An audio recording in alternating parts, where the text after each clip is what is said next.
He's been former Minister of Finance, former Minister of Foreign Affairs, and most notably the 4th Prime Minister of Montenegro. By the time he was my age, he had accomplished much more. And in his country, everybody who's young is given a lot of responsibility, and therefore it is very nice to be able to host a man who essentially walks the talk when it comes to youth, international relations, and building one world. He's traveled all the way from Montenegro to just be with all of us. He attended many a program, and he's also tolerated Akhilesh's humor and Alifia's as well. So I must thank you for bearing with 17-year-olds, and thank you for spending time and coming to India. Ladies and gentlemen, boys and girls, member of the International Advisory Board, His Excellency Igor Lukšić.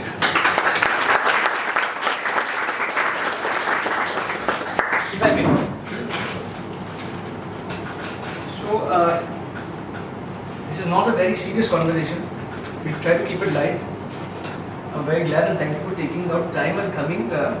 For people who are enthusiasts of international relations, it is a dream to eventually become a head of nation, and to be able to have an opportunity to talk directly to a head of nation, to be able to talk to a prime minister.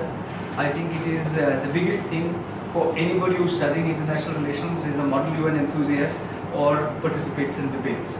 So thank you for making this happen. Thank you for introducing me to the future prime ministers.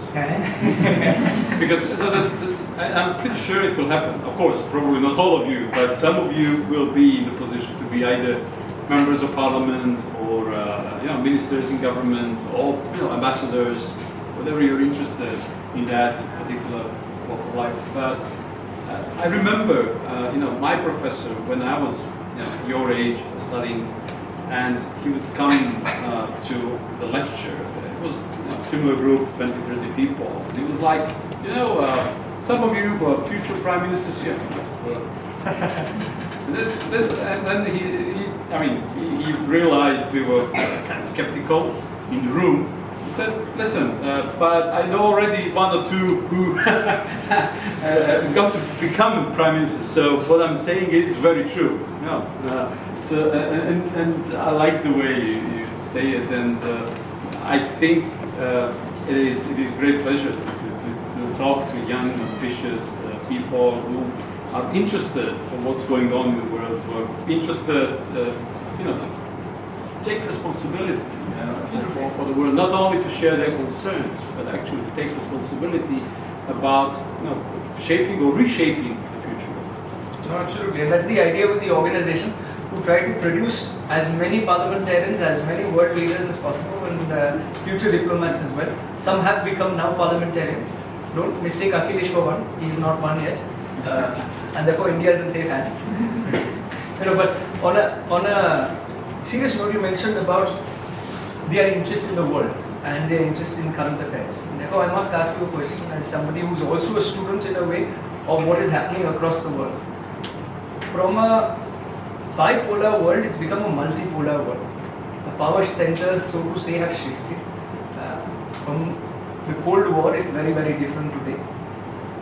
In this new world order, how do you see India playing a role in building one global village? India has always believed in the concept of Vasudeva Kutumbakam, or the world is one global village. Do you think that India will play a big role in the next decade and the century? Well, first of all, it's a great question, and probably keeps awake many people around the globe as we speak, because of what may happen. So people are concerned. This crisis, that crisis, we can come to that as well if there's more interest to discuss at more length. But I think we are not there yet in terms of being a multipolar world. I think we are in the process of becoming one, shifting from a unipolar to a multipolar. Whatever we call it, that kind of the transition we are in. It is a very complex period. Last night, when sharing my remarks with the audience and also discussing with different people, at least that's my view, maybe I'm wrong. But I think usually, if you're talking about peace and stability, and that is major concern of many people nowadays, I think we are talking about potentially two models. One model is pretty much straightforward. You have a dominant player, you cannot compete, and you just adjust. Another model is, there are more stakeholders, and we have managed to figure out an arrangement which is convenient for all of us. So I don't think we are right now neither number one, neither number two. We're somewhere in between. With the United States, still probably the most powerful, on realizing that the situation is changing, and obviously they're interested for the situation not to change. And we have underlying reality of countries like India, China, or some Arab states, and some other states, big states, Brazil, Indonesia, which are trying to get to their position, rightful position in the world, and be able to say their view and compete for their view. So I think we're somewhere in between. Of course, you mentioned Russia and so on. So we're somewhere in between, and it is at the same time challenging, but it could be a dangerous setting, where a minor crisis may ignite a major issue, and this is something where I believe world leaders must be working to both prevent and work out some whatever rules of the game that everybody will attain to, and so on and so on. And continuing with answering your question about India, I believe India has very important role to play, because obviously in today's world, everybody wants to be, pals with India for various reasons, and I think it's a good thing for various, two or three major reasons. But I think it's a very good thing. First of all, I don't think that India has been as active as it should be on the world stage. I think it should be both more proactive and really active, present. And I think we're getting there. And I believe that everybody who is, interested for the benefit of this planet should welcome that attractiveness and that India's position that to become a more active player on the world stage. I think that's very important. Secondly, you see that for different reasons, be it military cooperation, be it economic cooperation, or trade, whatever. Different major players want to cooperate, want to find the best possible agreements when it comes to cooperation with India. And again, it's a very good thing. It is also important because I think of the underlying values of Indian society, which I think are, maybe I'm wrong, correct me if I'm wrong, but I see Indian people as patient, benevolent, hardworking, interested for the global well-being and so on. So if I'm wrong, please correct me, but that's the way I see it, and that's very important because we have too many, nowadays, too many, players on the world stage which, like banging, tables, screaming and yelling at each other, playing off with various nationalistic forms and so on and so on. Not really, interested in the well-being of the one global village. Which is what a very interesting point that you mentioned, and that in a hyper-nationalistic environment which is across the world, where it's always a nation-first approach that many countries are adopting, it's very important in order to build friendship and camaraderie between nations. The role of multilateral organizations therefore becomes even more crucial, such as the United Nations. But unfortunately, at least from the little study of the United Nations, and some of the people from I.I.M.U.N who joined the United Nations and then realized, well, what are we doing here? Because the United Nations represents the interests of very few countries and does not necessarily represent the interests of all nations across the world. Some statistics, like say for example, 85% of historic Palestine is in Israel. What happened in Rwanda in '94, what happened in Srebrenica, numerous occasions where the United Nations has failed. Do you feel that the United Nations is less uniting nations and more representative of certain nations across the world? And in such a case, what should countries such as India do in order to, say, become better friends with the rest of the world? Well, you've opened so many interesting topics for discussion. Let me try to respond to some of the aspects you offered, and hopefully I won't be too long, because I don't want to be too long. I'd like to be more interactive rather than long in monologues and explanations. First of all, I think for all of you who are interested in international relations, and studying international relations inevitably means also studying history of international relations. And I suggest you take a look at most recent Christopher Clark's book about 1848 European revolutions, social revolutions. Christopher Clark wrote a very interesting book about how the world ended up in the First World War. Countries were acting like moonwalkers. They were not talking to each other enough, not really understanding, and a very complex situation it was.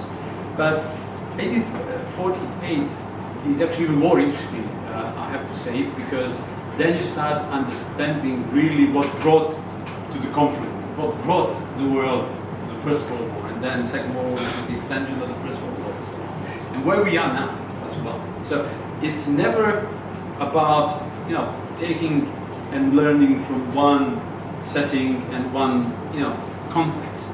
You need to try to go as wide as broad as possible to be able to really understand what's going on. So in that book he talks about, or he explores what was brewing in European societies, and given the influence some of those countries had in global affairs, what was globally actually going on. And there were issues like constitutionalism. Many people required constitutions. They wanted to limit absolute monarchies. Then people started to worry about enfranchisement. They wanted to vote. Back then it was minuscule percentage of the population that really could vote. And it was usually based on their tax, their wealth. So the more taxes you pay, you got the vote, and we don't care about the rest. So people wanted to expand their franchise. Then they would talk about position of women, labor rights, position of minorities, slavery. Those were the topics of the day. And little by little they were getting traction. So 1848 was, complex attempt of various coalition of all sorts of structures within a society that wanted to see the change. And it saw the change, certain political change. The government, Metternich's government in Austria fell, also Guizot from France collapsed. But after a while, reactionary move took hold and restored to some extent the system that was established after Napoleon Wars in the early 19th century. But it was already obviously getting exhausted, and then the war went into or fell into the big abyss of the First World War. I'm talking about this because today's world, and that's the way I see it. It's not only about geopolitics, whether India is a relevant player, or China, or Indonesia, or Brazil, or whatever, testing hegemonic position of the United States, or France, whoever. It's also about various social movements, those ongoing conflicts, or climate change, or issues like what in the West they refer to as woke or anti-woke. So it has also, instigated the emergence of the new conservatism, which brought Trump on power, which took the United Kingdom out of the European Union, which now brings hard right and hard left in France, suffocating centrists, and in many other countries it's the same thing. So the world today is pretty much what it was also in the mid-19th century. Afloat, a lot of ideas. People want to, and social media obviously, helps a lot. Or maybe some people would say, no, it doesn't help at all. It actually only complicates things and so on. But definitely, in many societies, there's a lot going on. And which brings me to the final point, and it is about the state of the UN and the multilateral organizations. Back in 2016, I also ran for the position of Secretary General. I was the official candidate. Montenegro proposed me. We had, debates, presenting our program. I was interrogated by the General Assembly, and so on and so on. It looked kind of, attractive, interesting.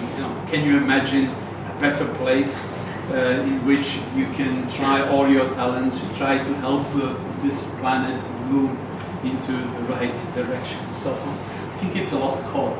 Unfortunately, it's a lost cause. And it's not only UN, it's the whole multilateral system, which has been now deadlocked, unable to solve pretty much none of the ongoing problems, which eventually are solved multilaterally, but through a combination of big stakeholders, some regional players, if we're talking about Gaza, Israel, for example, or if we're talking about Ukraine, eventually there will be 2-3 players discussing it. So we are not seeing the proper role of the United Nations Security Council in neither preventing nor stopping the war. So obviously it has worked, if you ask me, it worked only probably during 90s. Correct. Because there was one dominant player, everybody else had to adjust. Yes.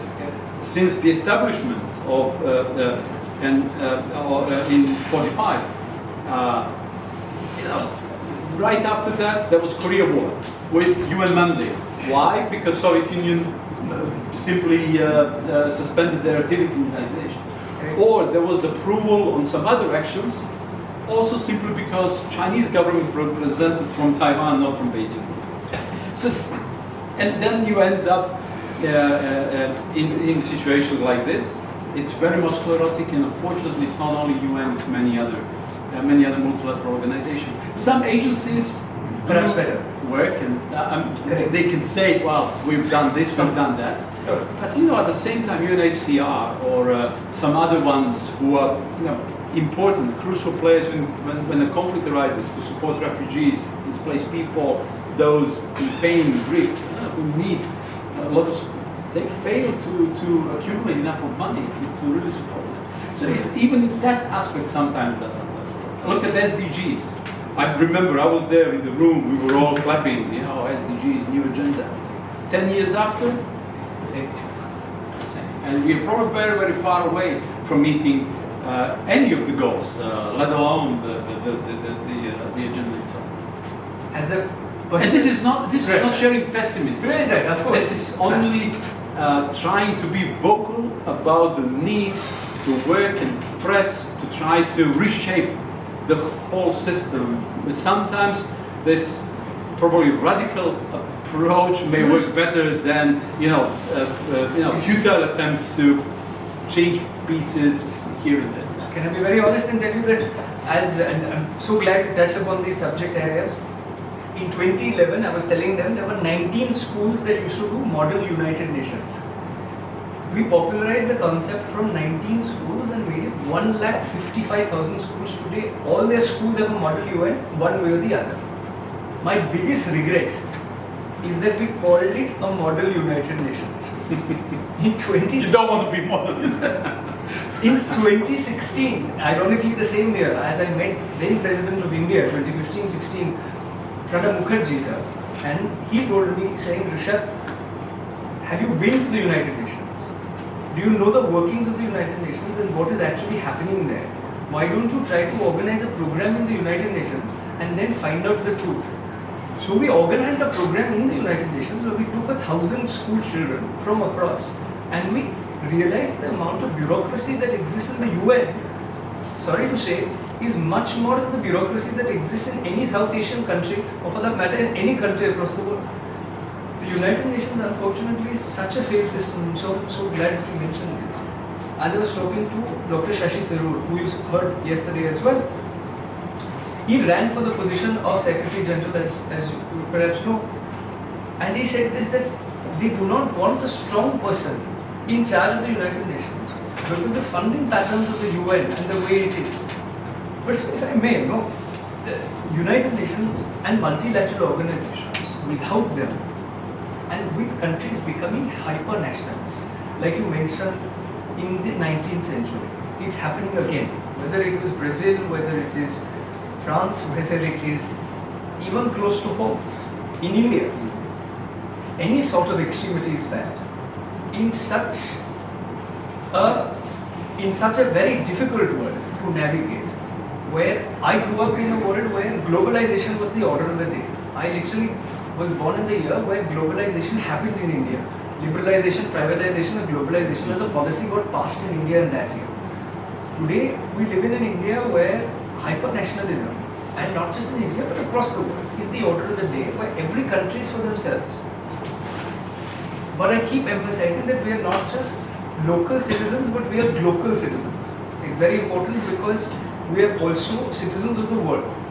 What is the message that you would have to young people where they are growing up in a world where country first approach is not just taken in our country, but is taken in every country almost across the world? What is the importance of building one global world? What would your message be to them, and why is it important? Given the amount of history that you know and you've already articulated upon. Well, if you're really cosmopolitan, in a way, if you're really interested to become a true global citizen, then you shouldn't give up. Whatever is going on, you shouldn't give up. If you really trust your values, if you really are what you are, then you shouldn't give up. And periods come and go, and maybe we're back. Hopefully not full dose of it, but maybe we're back. Into 100 years ago, the 1930s, when countries were also, because of the Great Depression, were also thinking that raising or changing tariff policies, raising tariffs would protect the jobs and so on in terms of and heal economies, and then they ended up in a trade war. So kind of it seems, especially if promises of Donald Trump come true, that on the first day in office he will start increasing tariffs, because to him tariff is the most beautiful word in the dictionary. I think he said something like that. So it is a big message, and it may provoke obviously countermeasures. Or maybe some countries will say, fine, let them do what they do, and we'll try to do it the other way around.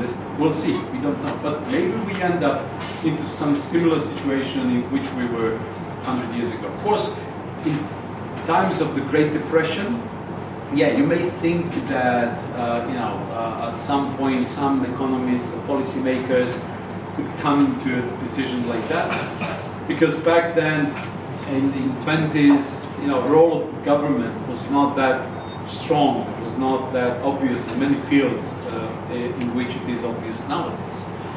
Traditionally, until 100 years ago, governments dealt with rule of law, infrastructure. That's pretty much it. It was only after the Great Depression that started investing more in education, in expanding health coverage and so on, which has brought it today to the level of average, at least in rich countries, spending of government in GDP to about more than 40%. Some European countries go even over 50%. And then you have to ask yourself, is it a socialist communist country or a market economy if a government spends more than 50%, like Denmark or France and so on? But whatever, I don't suggest to enter that debate. I'm just saying that nowadays trying to decouple, trying to de-risk. You must have heard about nearshoring, friendshoring, whatever points have been made to explain or describe nowadays economic policies. which also has to do a lot with geostrategy, geopolitics, the big rivalry between the United States and China and so on. I think it is really important to hear the voices of other major players, and India before everyone else, and I think other countries, because we are now in Mumbai, one of the largest cities of the most populous country in the world. The most populous country in the world, which probably economically is not that as developed as other countries, but obviously wants to be there. There's a plan, there's a goal, so on, has to play the role it should play, and then help end up this classic game that has been played for in many instances and for many years. So yeah, this is something that we need to also take into account. So would it be right to say that it is time for young people always to, and this is one of the things in your country that I really admire, that young people are given a lot of responsibility. You've got a very young Prime Minister, a very young President in their 50s. That young people should take charge and responsibility, and they should not leave the hope of one world. But is it also right to say this then, that the time for Model UN has gone, and the time for a movement to unite nations, as we call it now, it is time for that to take place in different parts across the world, and where young people should take charge, and also people should take charge without losing, and just if I may, without losing their identity, which is what we keep mentioning, that being Indian or being Chinese is also important, but in the larger context, it is a movement to unite nations. Exactly. I think that's the point. You talked about globalization. Some people, when you mention globalization, they think of trade or traveling free around the world and so on. But some other people think that globalization goes in pair with a set of values. But then the question is, which values? Is it something imposed by the West? Is it something that some Eastern countries are thinking should be the right set of values? Is it whatever? My take is what you just described.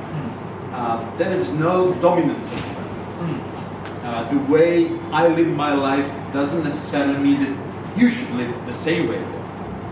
But maybe we cherish same values. Let them merge. Let them get together. Let us learn one from the other. So that's how I see movement to unite nations. It is a lot about learning from each other. If you build the walls, if you wall in, that's a problem. You don't let knowledge spread. If there's not enough knowledge, there's not enough innovation. If there's not enough innovation, you get stuck, you stagnate, or you go back. It's very hard to catch up. So I think what the current world is bringing us, and what was not 100 years ago, is information, I think, flow. Whatever happens in New Zealand right now, we all know, regardless wherever we live, or Brazil, or Montenegro, if it is important enough for us to know. But if it is about a new startup, if it is about big innovation, it will spread very quickly. And we all then tend to learn from each other. So if we are open enough, so again, as I said, those social contracts, Western social contract, Indian social contract, Chinese social contract, okay, let them coexist. But if we are clever enough, if we're wise enough, if we are strong enough to claim that it is important that we, intermingle, if we exchange, interact, so then we'll start little by little to learn from each other and to maybe adjust. Maybe I accept some of your ideas about the world, maybe you accept some of my ideas, and then we come to true globalization where values are shared. And this is actually what we want to achieve. Which is very, very important, which is what the concept of one world is and should be. And therefore, using a model of governance such as the concept of Europe earlier, or like a world parliament, is something that would be more representative of a more equitable institution that could represent everyone. Because otherwise what is happening is, it's breaking up into regional forums, and even those regional forums are then further breaking up into smaller forums. and therefore everybody is representing very myopic viewpoints and forgetting the larger interest that is there. So do you think that there is a place for a world parliament or a Concert of Europe style of international body that needs to be created, or do you think that the existing bodies should be reformed, whether it be the WHO, whether it be the IMF, the World Bank and the UN? Yeah, well, you know, all those institutions sooner or later will have to be somehow reformed. Yes. Some countries from the West resist to reshape the structure of the IMF and the World Bank, for example, because they don't want to lose influence on those institutions, because they realize that the world today is much different than the one when Bretton Woods institutions emerged. Even 30 years ago, the share of America, European Union, Japan, the most advanced countries into the world GDP was about 60%, maybe more than 60%. Now it's less than 50%, I think, altogether. So it shows that there's been a massive redistribution of economic power. With redistribution of economic power, countries that are behind that, I mean countries that represent basically this redistribution, they feel more confident. They don't feel inferior in any way. And they're more confident, they're more vocal, they're more kind of authentic in what they ask for. And that is also quite important. But obviously that hides the danger of country-first approach, which inevitably then leads to breaking up many of these achievements in terms of the global trade. But so I cannot say that I have the view on that in terms of whether setting up a world parliament is a better thing than keeping General Assembly and so on.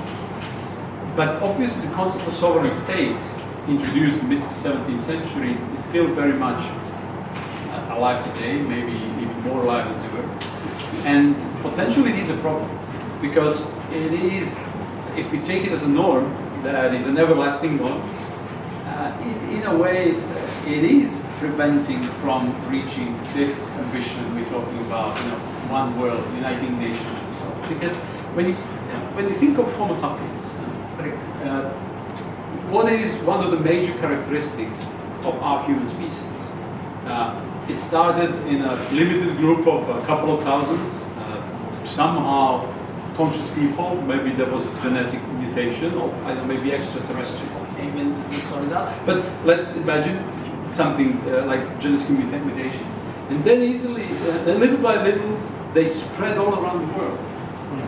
It started with 100, 150 of them moving from Africa to other places and spreading, meeting Neanderthals, meeting Homo erectus, meeting this denizens. I don't know. Of course, all those human species were overpowered by Homo sapiens. But what I'm trying to point out here is that we're talking about the human species that has been migrating all its existence. No, it is absurd to listen to, for example, someone who represents America, the United States of America, saying, well, all the immigrants should be kicked out and so on. Yeah, but your father and mother came to the same country as immigrants, not that long ago, in fact, or Australia, or many other countries. So, and what if, and that's where I'm a little bit less optimistic. I think the world will suffer from climate change, and all the risks, and many of the risks will unfortunately materialize. I don't think that we are able to fully mitigate and adjust, despite the fact that energy transition is moving ahead and many other things. But climate change will inevitably also probably push people to money. So, I mean, are we really sure that countries in Europe will just stay behind their wall and say no? I mean, or for example, it is ridiculous to listen to Hungarian Prime Minister talking about being in the role of preserving Christian values and so on and so on. And you know that his ancestors, long gone ancestors, or he is descendant of Huns, who came to Europe and pushed everybody. Roman Empire fell, and it is all what reshaped. Why? Because probably of the climate change. in those, because steppes were not very suitable to live, and that was where Central Asian tribes were thriving. All of a sudden there was a problem. So probably they were pushed by the climate change.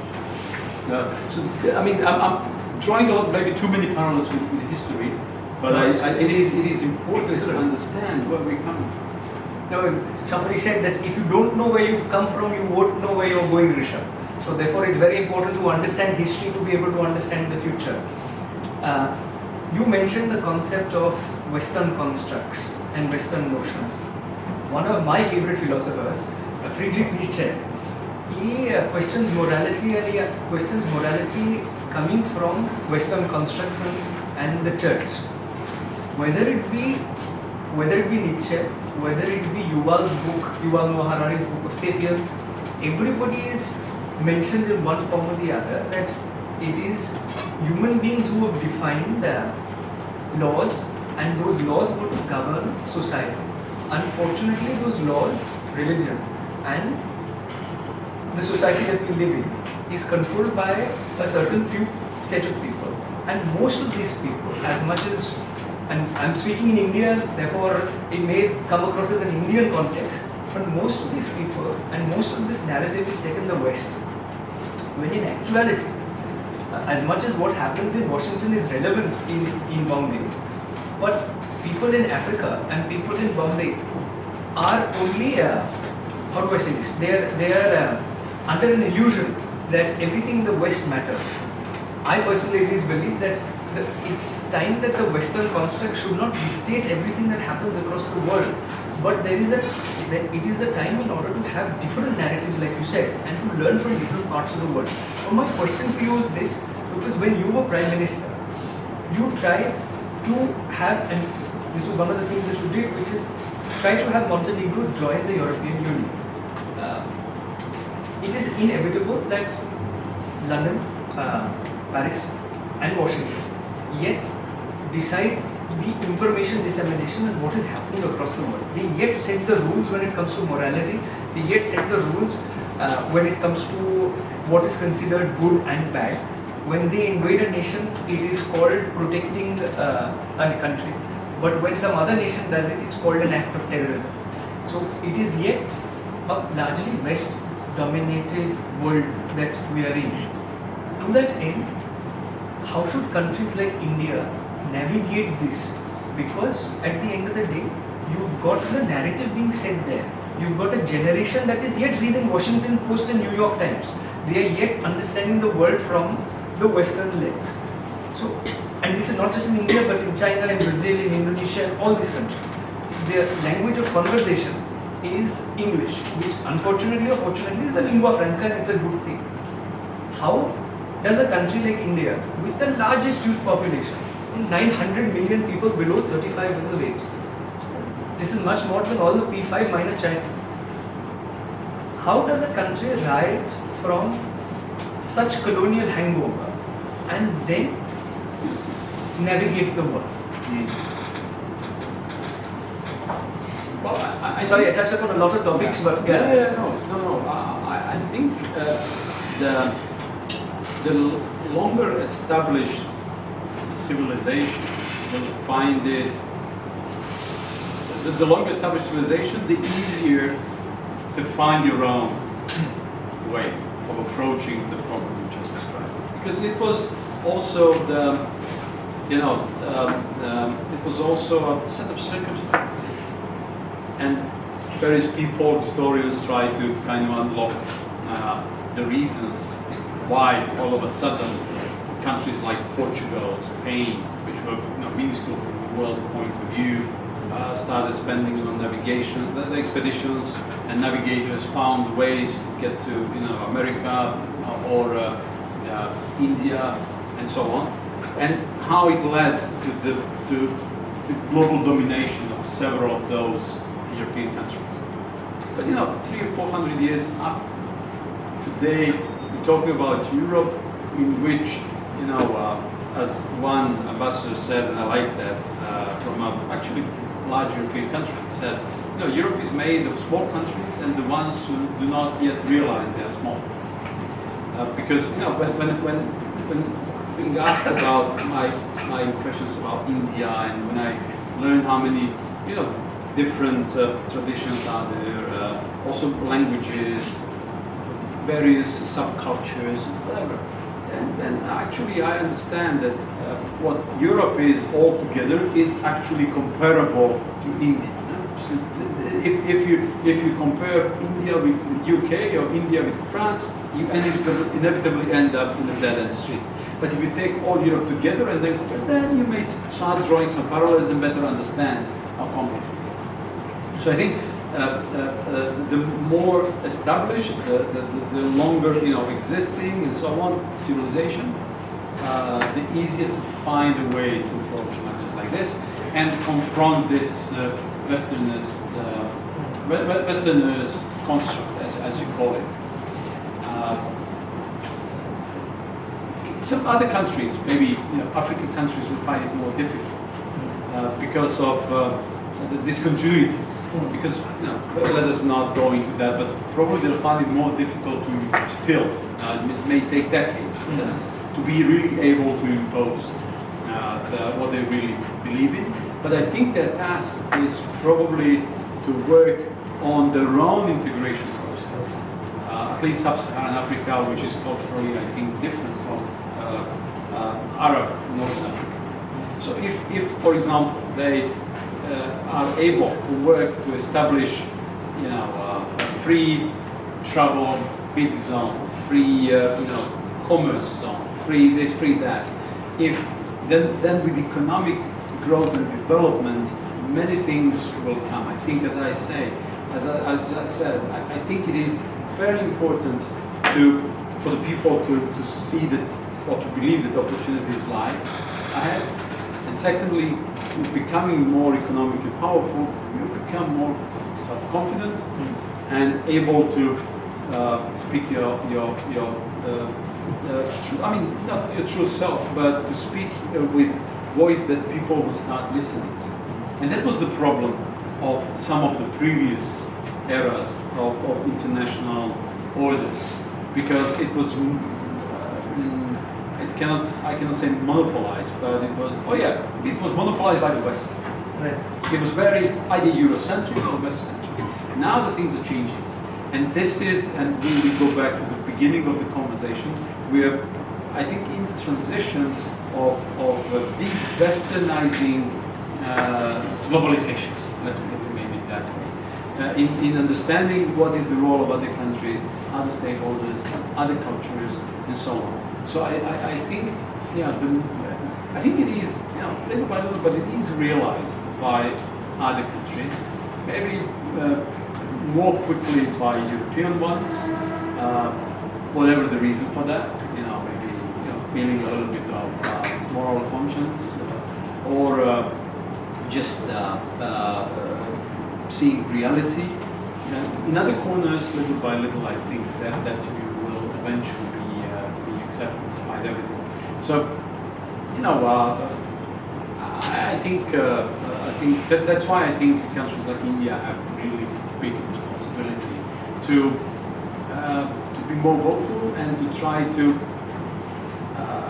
not impose views, but impose, put issues on the table, right? And require discussion, debate. It's not like, okay, we have done for today. Let's go home and let's meet again in 5 years. No. We stay around, discuss. And I think it was quite already visible a couple of weeks ago around COP29 in Baku, when many global South countries were unhappy, and I think Indian delegation was most vocal in saying, this is ridiculous. I mean, it's not only about, is it 100 or 200, 300? We're not only talking about money here that somebody should spend on helping global South, economically progress. It is the whole mentality we need to start changing.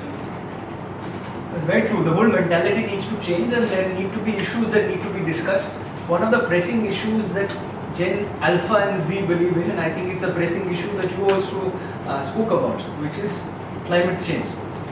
Unfortunately, climate change from the Rio Protocol, So I used to study it as an enthusiast. In school, we used to go for these debate competitions, and we were told to make solutions on climate change. The year was 1997, 98, when I participated in my first few conferences of debate competitions. And as you mentioned, the MDGs became the SDGs, and climate change yet remained a pressing concern. Even today, more than 20 years since, climate change yet remains a pressing concern. The countries that are polluters, again without ostracizing only the West, but it's the big countries that are causing a lot of pollution across the world. Developing economies that are there, such as India, Indonesia, etc., need to grapple with the economic problems and the gremlins at home, and therefore are trying their level best, can do much better, I'm sure. But it is these Western nations also, to an extent, that have contributed to so much of climate disaster that is taking place. The biggest victims, however, are not necessarily the West, but the global South, but nations across the world. Countries such as Maldives are expected to disappear. The idea that climate change is an issue that has been going on, much like Israel-Palestine, much like issues across the world. These are issues that are continuous, but solutions have not come about. I studied it as a debate participant, then as a student in college, and then even today I'm discussing the same issue with you, saying, look, we don't have a solution to climate change. There's not much that's done, and in fact it's the other way around, that nations are polluting more than what they used to pollute 20 years ago. So my question to you, sir, is this, that you've demonstrated your vast knowledge on history. People who are in positions of power understand history much better as well, and they understand the impact and ramification of climate change. Even still, there is no solution to issues such as this, no solution to conflicts such as Israel-Palestine, and these conflicts are yet ongoing and will continue to ongoing. Closer to home, we have India-Pakistan, and we've got Kashmir. It's an issue that we've been discussing and debating since 1947. We yet don't have a solution to the issue. My thing is that when they come into power 20 years later, when somebody from here becomes a future prime minister, what would you recommend to them to do, which would be different from those who are currently in power across the world? Because those who are currently in power across the world, I firmly believe that I don't have a decision. I cannot influence them, but I can definitely present information to the future prime minister. Somebody who once came to the organization just recently, and some of them had an opportunity, he was a part of the organization and then became the environment minister for Maharashtra, for our state. And he was talking out here, and his views on environment were very refreshing. So my hope is best represented in the next generation. Therefore, my question to you is this, that what would you tell a future prime minister when it comes to dealing with issues that are going on for more than 20 years? Example, climate change or conflict resolution. How should they look at this issue with a new lens? Yes, and the thing is that it is not only that they are going on for decades. Some of those conflicts are getting more radical. Not only in terms of the conflict per se, but in terms of the narrative that is sustaining those conflicts. For example, Israel-Palestine problem is I think getting more radicalized because of the positions of some of the Israeli ministers, who, for example, claim that West Bank, who dismiss totally the idea of a two-state solution. Correct. And say that, for example, West Bank should be annexed because there are some historically important places for Jews, and if you read the Bible, you'll find those places mentioned. So that's our historical right. Without taking into account the fact that 4 million people live there nowadays who are Palestinians, I mean Arabs. Probably there are other examples, similar examples, why those conflicts are sustained by a changing method, which is becoming more radical. And it is becoming more radical because also the structure of those societies is getting changed in a way. Because, for example, in many democracies, you had the situation of countries being managed, let's put it that way, by centrists, right of center, left of center. So they would, replace one another after elections, but it would never happen that radical right or radical left would really prevail. Nowadays, we mentioned France. The government the other day was killed in parliament with a joint vote of both hard right and hard left. So centrists were overpowered. Are they really overpowered in the French society? Something that raises a dilemma, but at least according to the outcome of elections, for the time being, yes. Because probably accumulated dissatisfaction with the establishment, with the inability of democratic institutions to solve problems is very high. And that is really what we're here talking about. For a culture to persist, for rules of the game to persist, for institutions to operate well and so on, eventually we come down to the bottom line is how they gain the legitimacy.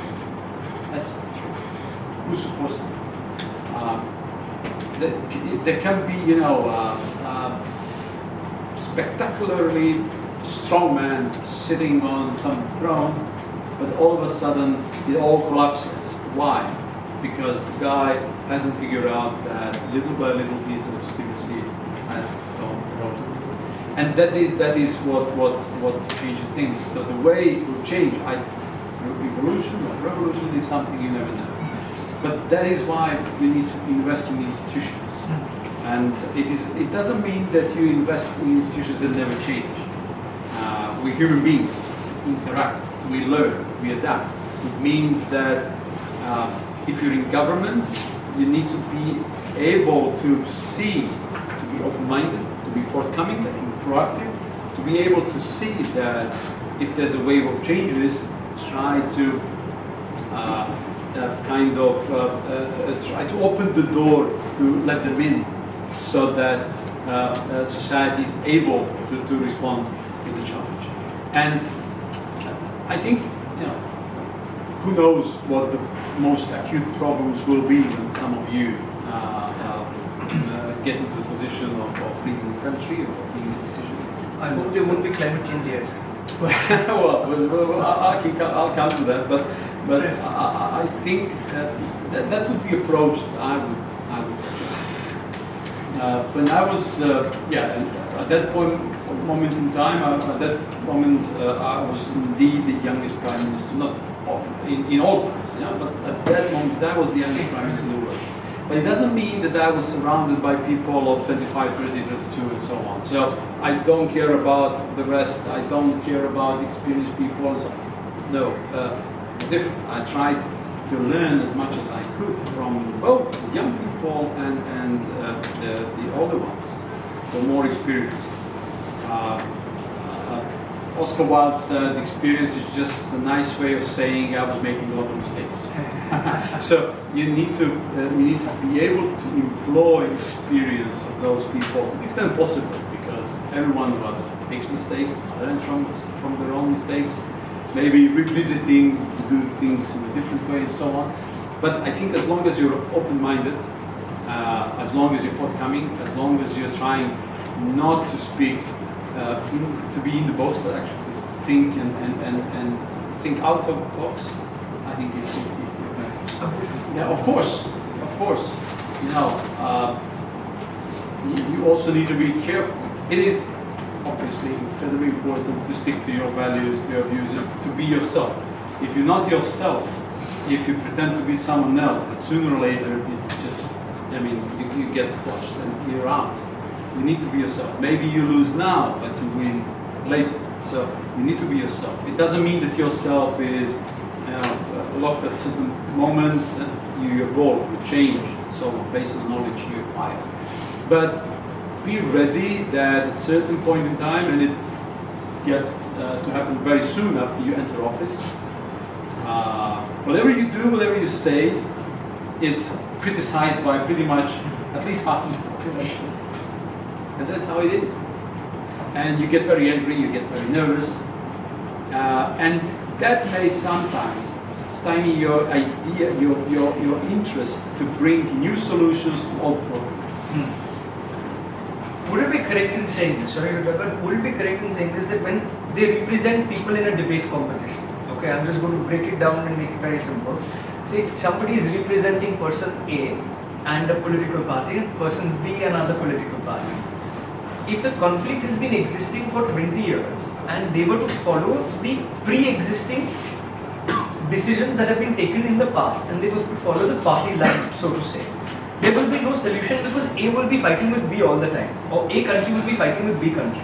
I'll give a small example of this for us to understand slightly better. Somebody is representing India, somebody is representing Pakistan, and India says that Kashmir belongs to us. Pakistan also says that Kashmir belongs to us. 20 years from now, you are the Indian diplomat saying, representing India's perspective that Kashmir belongs to us. Of course, you cannot change that because you cannot lose your authenticity, like you said. But Pakistan would say the same thing, that Kashmir belongs to us. My question to you is this: that when it, and I just brought that as an example, is if you're not going to deviate from the existing set about foreign policies, if you're not going to change from the existing worldview that you have, and if you are only going to be following the same template that has been passed on from decade to the next, then solving existing problems may not just be possible. And therefore, do you think that it is therefore very important for young people to be able to understand a different position and expose themselves to different mindsets? I only state this because I do know that increasingly across the world, young people have very strong opinions on certain subject areas, but they may not be very open to differing perspectives and viewpoints that exist, thereby disabling solutions to age-old conflicts that are happening. I say this out of experience of those who have gone by, and with better hope that the ones who are going to come will be much better. But to that end, what is your viewpoint on the necessity of keeping yourself open to different perspectives and also not following the same policies that have been set in place? And I will just add one caveat. It's very easy to dispense, as somebody told me this, Rishabh, you never come in the foreground, you are like the teacher who's behind, you are the coach, you don't need to come and face the politicians or the politics. When we make a decision and it is not following the party line or it is not following the country policy, then we don't win the debate competition, then we don't win in life. Therefore, it's very easy to say this in a classroom setting with 50 people out here. But how difficult is it? Is it possible in order to change existing country policies? Is it possible to change existing party lines? And what would your advice be to them to be a little more open when it comes to thinking out of the box? It is incredibly difficult. I don't want to say it's impossible. It is incredibly difficult by the sheer fact that all those conflicts have persisted for so long. So long that many people don't even recall the reason for starting the conflict in the first place. Just imagine, for example, a relationship between Iran and Israel, which are on the brink of war, or Beijing proxy war and so on. But when you realize that 30 years ago, they were pretty much cooperative one to the other, and in fact Israel was selling arms to Iran to fight Iraq and so on, it becomes really crazy. So at some point, some conflict, or at some point, narrative begins to be developed, which leads into it. So in order to understand conflict, you need to understand how that and where from that narrative started to build. That's first thing. Secondly, it is incredibly, obviously, hard, and for you to just simply go out and say, no, I mean, it's unimaginable to say, well, we're going to solve the problem of Kashmir, it belongs to Pakistan, let's do other things. We are immediately out. It doesn't happen. It cannot happen. So first of all, you need to start thinking about trying to be, of course, open, trying to take into account other people's views. Because, you know, they're also human beings sitting on the other side, trying to understand the way of thinking. And that's why people need to communicate. That's why they must not well off. They need to talk to each other, better understand reasons, and hopefully work out some common understanding how things can move forward. You know, in medieval times, it would have been easy. Kashmir probably would have been solved by a dowry. You know, somebody marries and okay, you get Aquitaine in France or a city in Italy. But we no longer in medieval times. It's different, and it's very complex. So you know, starting from that is probably impossible. But talking to each other, trying to organize educational events, cultural events, and so on. Maybe projects that help improve economic well-being in that particular area could be something that may start changing the perception, which probably will never, or at least the way we see things in today's world, will lead to an easy solution, whether where the territory eventually belongs, who is right. But I think it should pacify relationships and those problems, because the toll it is taking is huge. Correct, huge. And it's not that in Europe people didn't kill each other because of borders or because of the resources or cultures and so on. One of the bloodiest war in European history was in the 17th century between Protestants and Roman Catholics. Lasted for 30 years. And actually ended up with the Westphalian Agreement that actually brought the age of sovereign states in a way. Self-determination, and you don't want to intervene in the state and so on. So that happened in the 17th century. So you know that.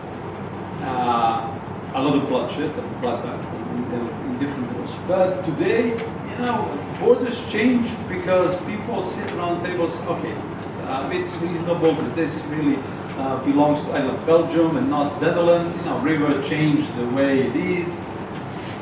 Okay, let's just verify or convalidate it. Let's move on. People don't invest so much passion into that. Why? I think because there's a lot of common understanding. Other issues have prevailed. I think that can be one of the solutions. Of course, I come from the region which is nowhere near common understanding on many issues. I come from a country which used to be constituent of former Yugoslavia. Leader of Yugoslavia, Tito, leader of India, Nehru, and together with Nasser from Egypt, they formed the non-aligned movement. But that Yugoslavia fell apart in a very bloody war in the 90s. You mentioned Srebrenica. So there were a lot of casualties. And I see that nationalistic narrative re-emerging, reappearing. And actually, I realized that your age people in Montenegro or Serbia or Bosnia may be more radical than definitely more radical, for example, than my generation, who suffered because of the war, directly or indirectly. When I was your age, I was living in what was then called Federal Republic of Yugoslavia, made of Montenegro and Serbia until 2006 when Montenegro became independent. So when I was your age, I lived in a country which was under international sanctions. Many people talk about the impact of the Russian sanctions on Russia. The war of sanctions Russia has today is nowhere near the war of sanctions Yugoslavia had back in those days. It's because the world has changed. So it is the set of sanctions West imposes. But in the 90s, West was dominant. Now it's no longer. So, but what I'm concerned with re-emergence of, reappearance of some aspect of that nationalistic narrative, which keeps people and you know, nationalism on one side causes nationalism on another side. Some nationalism is more aggressive, another one, let's say, defensive or reactionary, whatever. But sooner or later, it is you know, interconnected. You need to realize. So it's very hard. It is very hard to. I mean, yeah, you can step into the theater and pretty much repeat what you know, successful politicians have been doing in terms of the narrative, arguments, and you're fine. But if you want to do it in another way, it's much more difficult. I think that's your responsibility. Because if you don't see it, I think as a challenge, if you don't try to deal with it in a different way, then what's the point? No, in a world that has been shaped by the French Revolution, this is the revolutionary idea that we need, where we need to change the narrative in a way, and we need to do a lot of out-of-the-box thinking. I'm going to ask you the last question. It's a small rapid fire. You need to tell me what is the first thought that comes to you when I say the words, the following words. When I say development, what's the first thought? Global South. When I say food, Genetically modified. when I say Indian food, Spice. Culture, National costumes. India-Montenegro ties, Let's say non-aligned movement, although we left it. But yeah, that's how it began. politics, First thing that comes to my mind, Donald Trump. when I say youth, when I say the word youth, Energy. when I say India, Spice. twice.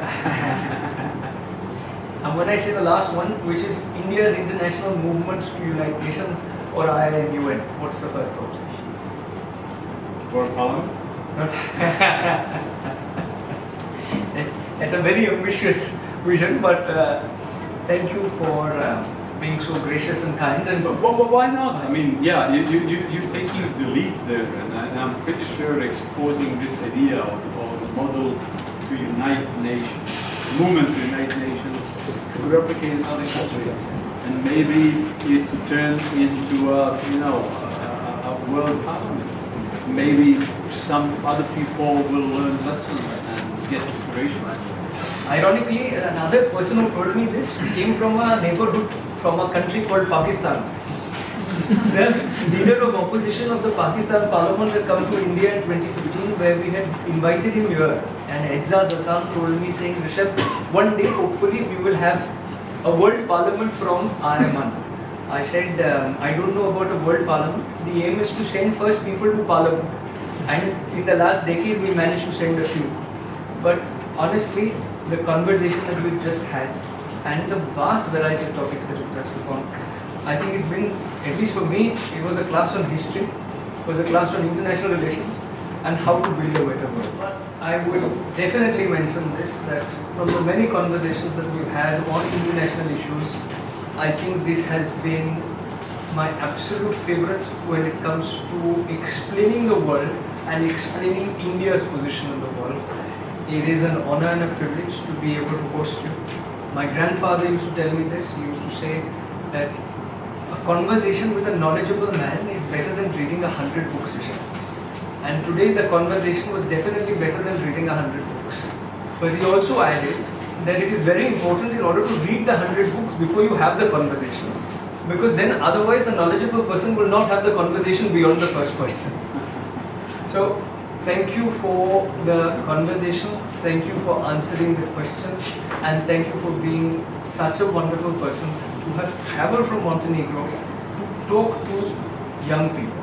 And that in itself is the biggest thing for us at I.I.M.U.N.